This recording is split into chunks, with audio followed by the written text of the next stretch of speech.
Bonjour, nous revoilà après une super récré. Comment? Bon. Alors, on passe à la partie pratique. Donc, tous les groupes, du groupe 1 à je ne sais plus combien, 7, c'est ça. Tous les groupes ont pris 30 ml de la solution de sulfate de cuivre. Nous sommes d'accord? Nous allons mélanger ce sulfate de cuivre avec une solution de soude qui se trouve ici. Cette solution de soude va réagir avec le sulfate de cuivre pour donner de l'hydroxyde de cuivre, Cu ou H deux fois. La réaction, l'équation de la réaction est en page 1 de l'activité. D'accord? Regardez là, elle est en bas, je crois. Donc,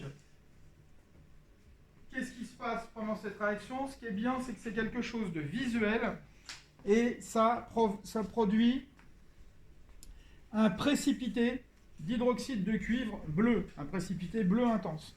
D'accord? Donc comme ça, on pourra voir la quantité de produit. Et c'est ça qui est pratique dans cette réaction-là. C'est pour ça qu'on l'a choisi.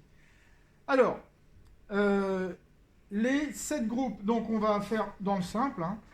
Groupe 1, 2, 3,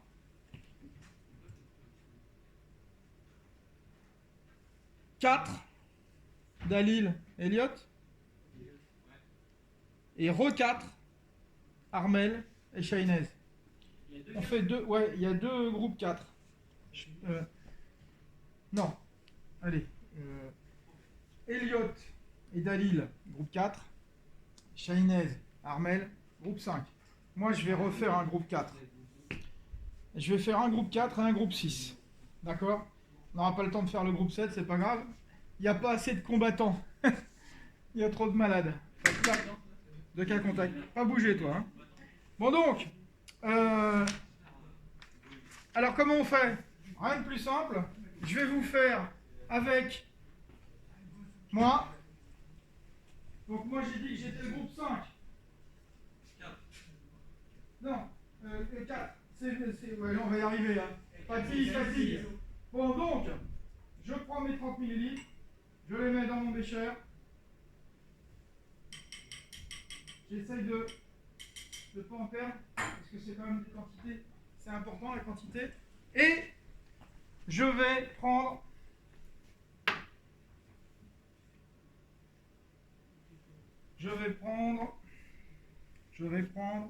ma soude, c'est-à-dire l'hydroxyde de sodium. Alors, la voilà. Voilà. C'est pas très pratique dans ce sens-là, mais bon. Voilà ma solution de 30 ml. Et je vais prendre... Alors là, le 0 est pas terrible. Je vais le refaire parce qu'il y a des bulles d'air. Ça, c'est ma solution de soude à 0,5 mol par litre. D'accord?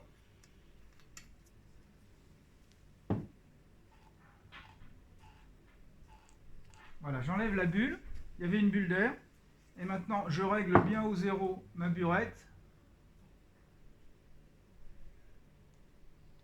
Voilà. Maintenant, j'ai dit que j'étais le groupe 5. Il y a quelqu'un qui me dit combien c'est le groupe 5? Combien de millilitres?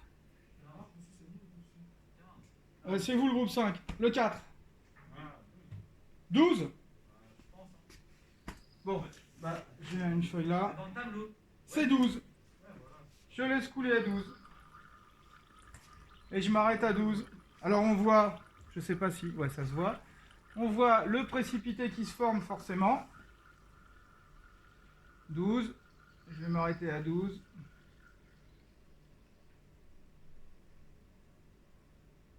Et voilà. Voilà le précipité qui s'est formé. Et ce que vous allez faire après, c'est l'agiter. Alors ça, on va trouver un agitateur, mais ne vous inquiétez pas, on va trouver. Je fais une petite pause parce que là, c'est pas la peine de filmer tout ça. Nous revoilà. Alors, on a fait que 6 groupes, on n'en a pas fait 7, c'est pas très grave, puisque le groupe important, le groupe numéro 4, c'est là qu'il y a quelque chose qui se passe. Alors, qu'est-ce qu'on voit? Vous viendrez voir après. Il faut le temps que ça décante un petit peu, c'est-à-dire il faut le temps que le précipité bleu d'hydroxyde de cuivre retombe au fond du Bécher, pour voir les différences de quantité de produits. Alors, rien d'extraordinaire à ça, vous avez compris le principe. On a tous la même quantité de sulfate de cuivre au départ. Par contre, on n'a pas toujours la même quantité de soude, d'hydroxyde de sodium. Et plus on va mettre de soude, plus on va fabriquer de produits. Donc plus on aura de précipité. Et c'est précisément ce qu'on observe à partir du 1 jusqu'au 4. On va voir ça une fois que ça sera décanté. Du 1 jusqu'au 4, on a de plus en plus de précipité. Mais on remarque aussi qu'il y a un changement de teinte. Il y a un changement de teinte, pourquoi ? Parce que tout simplement, là, il y a une différence entre les 3 premiers groupes et les 3 autres. C'est le moment où on passe la différence de réactifs limitants ou en excès. Donc, dans les premiers groupes, on aura, et je pense que vous avez compris, mais on va le faire par le calcul par la suite. Dans les premiers groupes, on aura de l'hydroxyde qui sera minoritaire par rapport aux ions Cu2+, qui seront majoritaires. Et au fur et à mesure qu'on avance dans les groupes, la quantité d'hydroxyde augmente. Donc on va passer d'un réactif limitant Cu2+, ou HO- à l'inverse. Mais ça, on va le voir, on va le déterminer avec les tests et avec les calculs qu'on fera derrière. Nous sommes d'accord ? Donc là, pour le moment, ce que je voulais vous montrer, c'était juste les différences entre les 6 premiers groupes. D'accord ? Et là, c'est en train de décanter. Ce qu'on peut remarquer, ce qu'on remarquera après, le problème, c'est qu'on n'a pas trop le temps, vu l'heure qu'il est. Ce qu'on remarquera après, c'est que la quantité de produits monte jusqu'au groupe 4. Et après, elle est constante, elle stagne. Elle atteint son maximum. C'est tout simple. En fait, on augmente la quantité de produits jusqu'au moment où on a consommé entièrement les ions Cu2+. Comme tout le monde a la même quantité d'ions Cu2+, on ne pourra pas produire plus que le maximum. Alors le maximum correspondra à quoi ? La totalité des ions Cu2+, et pour la trouver, la totalité des ions Cu2+, il suffit de faire le calcul qu'on a introduit, enfin le calcul de la quantité d'ions Cu2+ qu'on a introduit au départ, c'est-à-dire 30 ml de la solution de sulfate de cuivre à une concentration de combien ? C'est marqué dessus, 0,1 mol par litre. 30 ml multiplié par 0,1, un effort intense nous donne le résultat de 30 fois 0,1, ça fait 3, merci, je vois qu'on est à fond, super. Donc 3 quoi ? 3 millimoles. En fait, 3, 10 moins 3 moles. Donc le maximum d'ions Cu2+ qu'on peut obtenir dans cette réaction, c'est 3 millimoles de Cu2+. Une fois qu'on les a atteints, on ne peut pas aller plus. On ne peut pas aller plus loin. Oui, forcément, il n'y a plus d'ions Cu2+. On ne peut pas en faire plus. Donc c'est pour ça que j'avais dit tout à l'heure, quand Armel en a mis un petit peu trop, quand on est après le groupe 4, c'est pas grave, vous pouvez mettre autant d'HO- que vous voulez, de toute façon, vous ne dépasserez pas votre quantité de 3 millimoles de précipité de fabriqué. D'accord ? Donc on va voir ça en détail en répondant aux questions.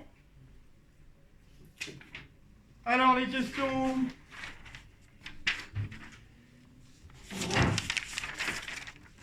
Alors avant de faire les questions, il faudrait qu'on remplisse le petit tableau ici.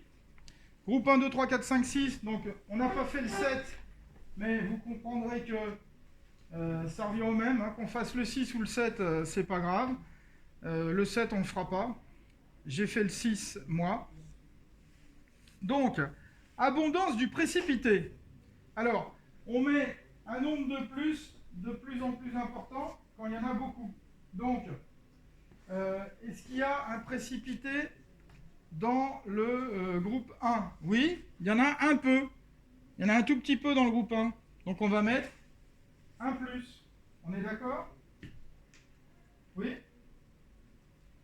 Dans le groupe 2, on va mettre 2 plus, parce qu'il y en a un peu plus, on le voit. Dans le groupe 3, on va mettre 3 plus, parce qu'il y en a encore plus. Oui? On met 3 plus.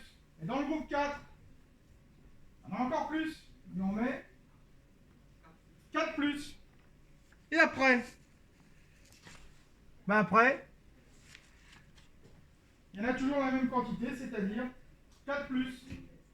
Donc le groupe 5, 6 et 7, c'est pareil, 4 plus. On est d'accord?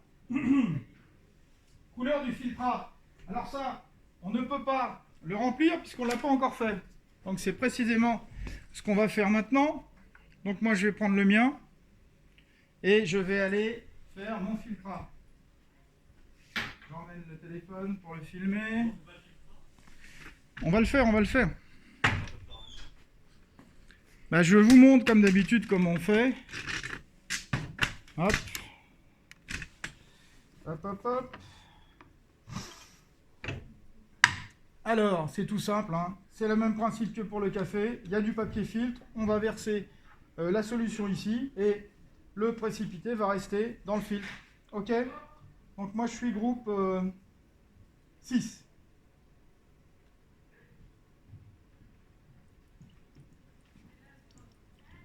Mine de rien, vous voyez qu'il y a une belle quantité de précipité. Hein. Alors, je ne sais pas si on voit bien, mais je crois qu'on voit. Déjà, première remarque, mon filtrat, il est incolore. D'accord? Je vous ferai remarquer que ce qui donne la couleur bleue à une solution, c'est la présence des ions Cu2+. Nous sommes d'accord? Si mon filtrat est incolore, ça veut dire que dans ma solution, il n'y a plus d'ions Cu2+. S'il n'y a plus d'ions Cu2+, c'est-à-dire que tous les ions Cu2+, sont dans le précipité. On est bien dans un groupe après le groupe 4, comme je vous avais indiqué. Mais on va revoir ça par les calculs. Donc, voilà mon filtrat. Ça coule tranquillement. Vous faites la même chose. Je mets sur pause. Alors nous revoilà. Le filtrat a été fait par tout le monde. Sur votre table, vous avez 2 tubes à essai. On va répartir le filtrat dans les 2 tubes à essai en question. Donc moi je vous rappelle, je suis le groupe 5, c'est incolore, c'est parfaitement normal. Vous laissez goûter pour le moment, vous laissez. Et ce filtrat, je le répartis de manière en quantité égale dans les 2 tubes à essai. Voilà. Voilà mon filtrat. Alors, vous n'en avez pas tous la même quantité, c'est normal. Puisqu'il y en a qui ont mis beaucoup de soude et d'autres peu. Vous inquiétez pas là-dessus. Et moi, qu'est-ce que je vais faire avec ces 2 filtrats? Eh bien, je vais faire un test. Je vais faire plus exactement 2 tests. C'est indiqué sur la feuille. Alors, que je ne me trompe pas de numéro. Donc, c'est très pratique. Comment on va procéder? Eh bien, on va regarder ce qu'il y a dans ces filtrats. Est-ce qu'il y a des ions Cu2+, est-ce qu'il y a des ions H-, pour savoir comment est l'état final dans notre réaction. Alors, ce qui est très pratique, c'est que si je mets de la soude dans un... Maintenant, imaginons que je mette de la soude. Je mets dans la soude, là. Si j'ai un précipité bleu, quand j'ai mis de la soude dans celui-là, si j'ai un précipité bleu, ça veut dire qu'il y a des ions Cu2+, que je n'ai pas détecté en regardant. Je n'ai pas vu la couleur bleue. Mais en fait, là, je peux vous dire, vu la couleur, qu'il n'y en aura pas. Hein. Donc, si je mets de la soude et que j'ai un précipité bleu, c'est que j'ai des ions Cu2+. Si j'ai rien, ça veut dire que j'ai pas d'ions Cu2+. Voilà le premier test. Le deuxième test, qu'est-ce que je vais mettre là-dedans? Je vais mettre une solution de sulfate de cuivre. Je vais mettre des ions Cu2+. Si il y a des ions OH- là-dedans, je vais avoir un précipité bleu. Si j'ai pas d'ions OH-, j'aurai rien. J'aurai juste du bleu qui sera rajouté, sans précipité. Donc avec ces 2 tests simples, je me retrouve à savoir exactement ce que j'ai dans l'état final. Dans l'état final, est-ce que j'ai des ions Cu2+, est-ce que j'ai des ions H-? Et avec ça, on va pouvoir remplir le tableau de la question numéro 5. Donc, je fais mon premier test. Alors, je me trompe toujours, j'ai dit que c'était le 1 ou le 2. Donc, alors, c'est quoi le test? Le numéro du test? Bon, enfin, c'est pas grave. Le test 1, je vais le faire à la soude. Le test 1, c'est la soude. Je regarde, je fais mon premier test. Dans mon premier tube, je mets de la soude.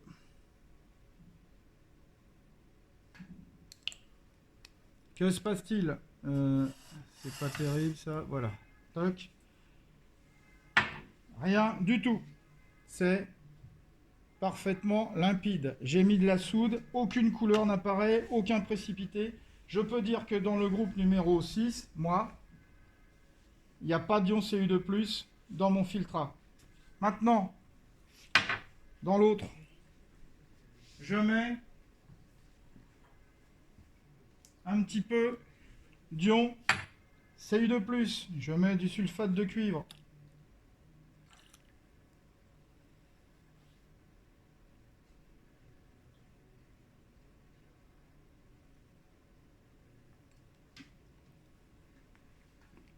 J'ai une légère teinte, un léger précipité qui apparaît, on dirait? Non. Bon, bah c'était moi le groupe 4, alors j'ai fait le groupe 4, j'ai pas fait le groupe 5. Hein? J'ai rien du tout non plus. Donc j'ai bien sûr un peu de bleu qui apparaît, mais j'ai pas de précipité. Ça veut dire quoi? Ça veut dire que s'il y avait des ions HO- ici, qu'est-ce qui se serait passé? Les ions HO- auraient réagi avec les ions Cu2+, pour former un précipité. J'ai pas de précipité, donc c'est bien ce que j'ai fait comme réaction, c'est le groupe numéro 4, c'est-à-dire qu'il n'y a ni des ions Cu2+, ni des ions HO-. Tout a été consommé entièrement.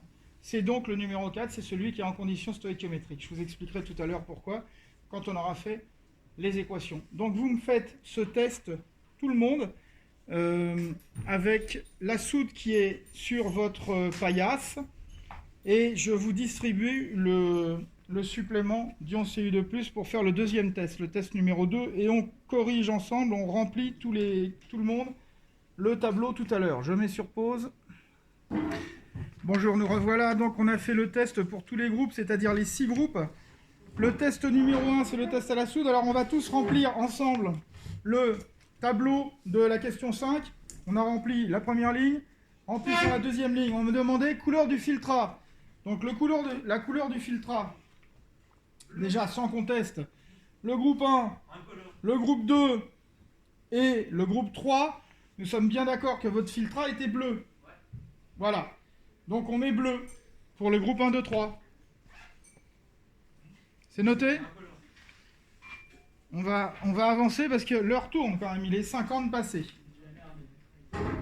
Chut. Donc, pour les groupes 1, 2, 3, la couleur du filtrat c'est bleu.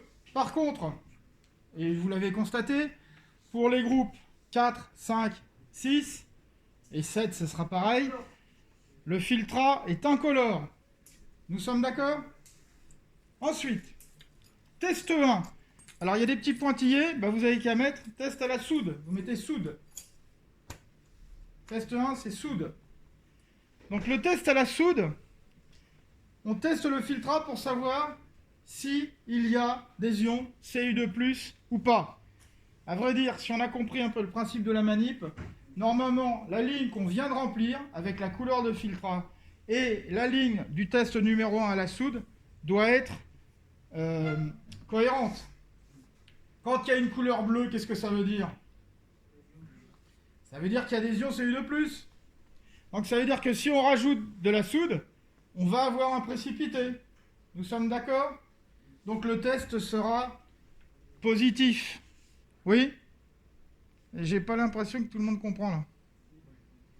Vous avez compris ou pas ce que j'ai dit? Le filtrat, quand il est bleu, s'il est bleu le filtrat, c'est parce qu'il y a des ions Cu2+. Oui?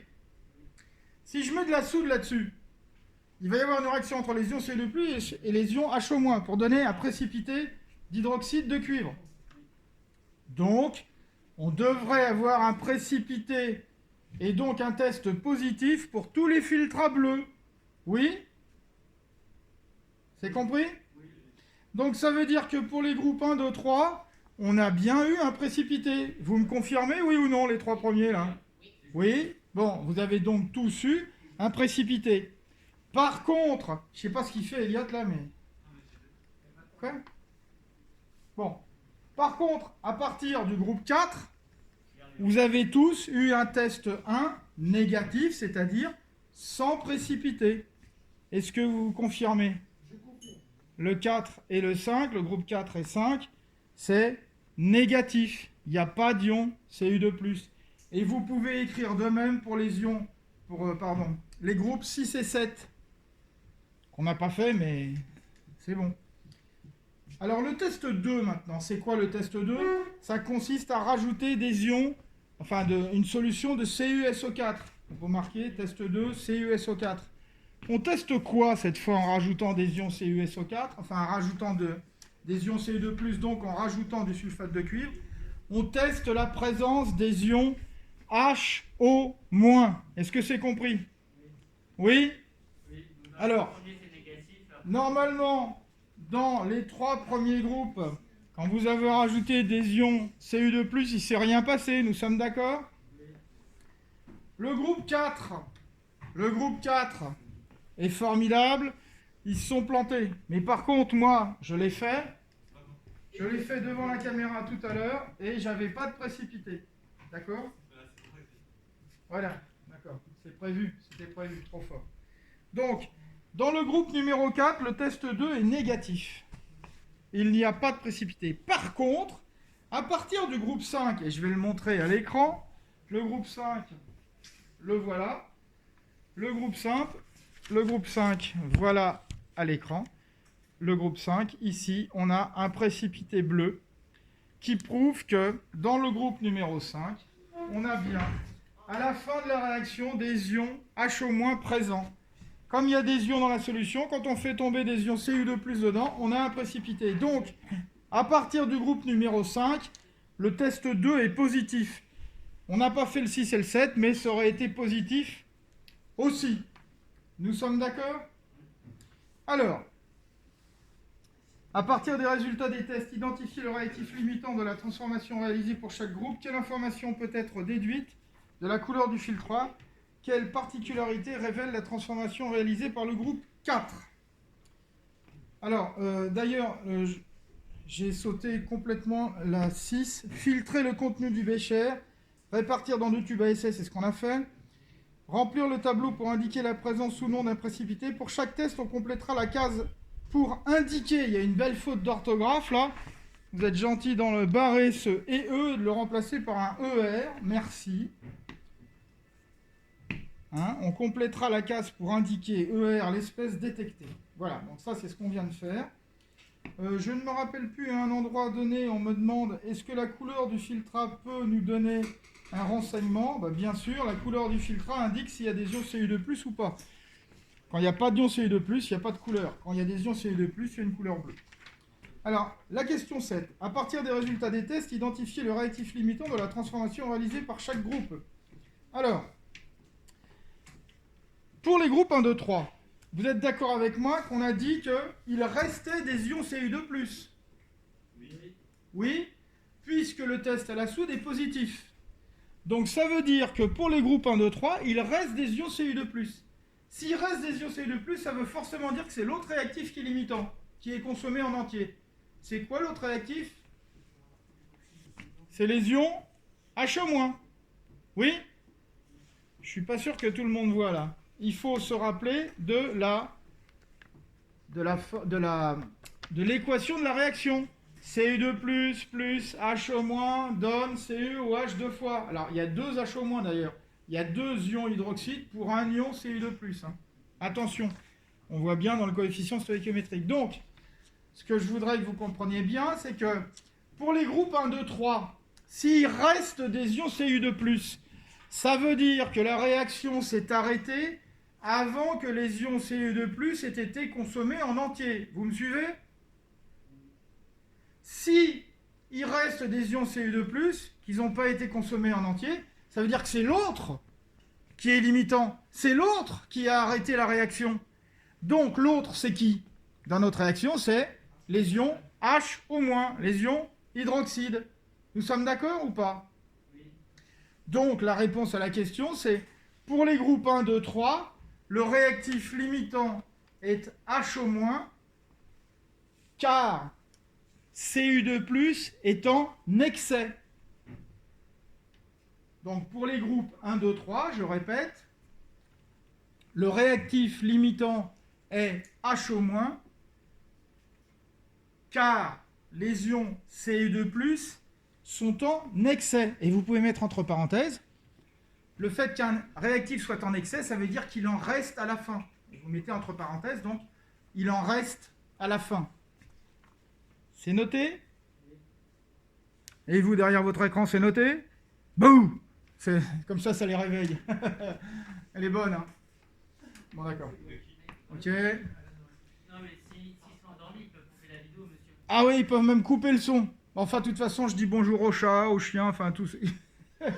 Bon, pardon. Alors donc, on m'écoute. Maintenant, on va traiter les cas des groupes 5, 6, 7. Dans les groupes 5, 6, 7, on a dit que c'était l'autre test qui était positif, c'est-à-dire le test qui détecte la présence des ions H-. Donc, dans les groupes 5, 6, 7, il reste des ions H-. Donc, ça veut dire qui est le réactif limitant dans ces groupes-là? D'accord, là, c'est la solitude de prof de physique. Donc, pour les groupes 5, 6, 7, il reste des ions HO- à la fin de la réaction. Donc, quel est le réactif limitant dans ce cas-là? L'autre, donc Cu2+. Donc, parce que H- est en excès, il en reste. Donc, on note pour les groupes 5, 6 et 7, le test 2 est positif. Donc, il reste des ions HO-. Donc, il reste des ions HO-. Donc, ce sont les ions HO- qui sont en excès. Ça fait beaucoup de donc, mais c'est pas grave. Donc, ce sont les ions HO- qui sont en excès. Le réactif limitant, c'est donc Cu2+. C'est compris? Alors, vous avez remarqué que j'ai habilement dissimulé le groupe numéro 4. Là, c'est pour y venir à la fin. Le groupe numéro 4, qu'est-ce qui lui arrive, lui? Il est parfait, les deux sont limitants. Alors, parfait, ça, je sais pas si c'est parfait. Je vous rappelle que celui qui est parfait, c'est moi. Non, je blague. Alors donc, le groupe numéro 4, le test 1 et le test 2 sont négatifs. Ça veut dire que dans le groupe numéro 4, il n'y a plus ni Cu2+, ni HO-. Les deux ont été consommés entièrement. C'est donc effectivement le cas du mélange stoïchiométrique. C'est-à-dire qu'on a mis autant de Cu2+, que d'H- dans les proportions de la réaction. Alors attention, quelles sont les proportions de la réaction? 2 pour 1. Donc ça veut dire que dans le groupe 4, il y a pile poil 2 fois plus de mol de HO- que de Cu2+. Donc ça, on vérifiera ça par le calcul et le calcul des quantités de matière à l'état initial tout à l'heure, en utilisant les données du début de l'exercice, c'est-à-dire les concentrations et les volumes pour le groupe 4. Mais le groupe 4, c'est le groupe stoïchiométrique, le groupe du mélange stoïchiométrique, qui est dans la proportion 1 pour 2, imposée par l'équation bilan. Donc pour résumer, parce que ça fait beaucoup à écrire tout ça, il suffit de noter que le groupe 4, les deux tests sont négatifs. Donc pour le groupe 4, les deux réactifs sont consommés entièrement. C'est donc le mélange stoïchiométrique. C'est noté? Une question d'Eliott. Juste du coup, pour le bilan, on peut marquer qu'en notice pour l'agriculteur, il a juste à mettre à chaque fois 2 fois plus. Alors, là, je répondais, c'est vrai que j'ai peut-être pas consacré assez de place à la question 7, mais j'étais qu'à la question 7. Oui, je sais, non. On arrive à la question 8. Effectivement, ne mettons pas la charrue avant les bœufs. Donc, la question 8, rédiger une notice à l'usage de l'agriculteur pour qu'il optimise la fabrication de la bouillie bordelaise dans son exploitation. Alors, la bouillie bordelaise, comme indiqué dans le petit document au début, hein, c'est un mélange d'ions HO- et Cu2+, c'est-à-dire de l'hydroxyde de cuivre. Dans cet hydroxyde de cuivre, il faut mettre 2 fois plus d'ions HO- que de Cu2+, pour respecter la fameuse proportion 2 ions HO- pour 1 ion Cu2+. Alors, d'où sort cette proportion? C'est tout simple. Ça, vous l'avez vu en seconde et on l'a revu cette année. Les composés ioniques sont par définition neutres. La nature a horreur des charges électriques. Elle ne veut pas qu'il y ait des... Enfin, pas des charges électriques, pardon, des déséquilibres électriques. Donc, quand on a un composé ionique comme celui-là, l'hydroxyde de cuivre, il faut qu'il y ait autant de plus que de moins. Puisque chaque ion HO- n'a qu'une charge moins, et que l'ion Cu2+ a 2 charges plus, il faut 2 moins pour les 2 plus du cuivre. Voilà pourquoi il faut 2 ions HO- pour un seul ion Cu2+. Donc le conseil qu'on doit donner à l'agriculteur, c'est qu'il doit absolument mettre en quantité de matière, c'est-à-dire en mol, autant d'ions, 2 fois plus d'ions HO- que d'ions Cu2+. N'est-ce pas, Dali? Voilà. Donc, le conseil à lui donner, c'est de faire un petit calcul molaire. Oui. Alors, il ne va pas être content, l'agriculteur. Il faudra qu'il aille voir ma vidéo sur la mole. Voilà. Donc, pour optimiser la quantité de produit, il faut mettre exactement 2 mols d'ion HO-, 2 mols de soude pour 1 mol de Cu2+. Qu'est-ce que ça veut dire optimiser? Ça veut dire qu'on n'a pas de perte. Alors, qu'est-ce que ça veut dire la perte? C'est quand il y a un des deux réactifs en excès. On l'a vu dans les tests des filtrats pour les groupes 1, 2, 3 et pour les groupes 5, 6, 7. À chaque fois, il y a ce qu'on appelle des réactifs en excès. Qu'est-ce que ça veut dire en excès? Ça veut dire qu'ils ne servent à rien. Ça veut dire qu'ils ne réagissent pas. Ça veut dire qu'ils sont perdus.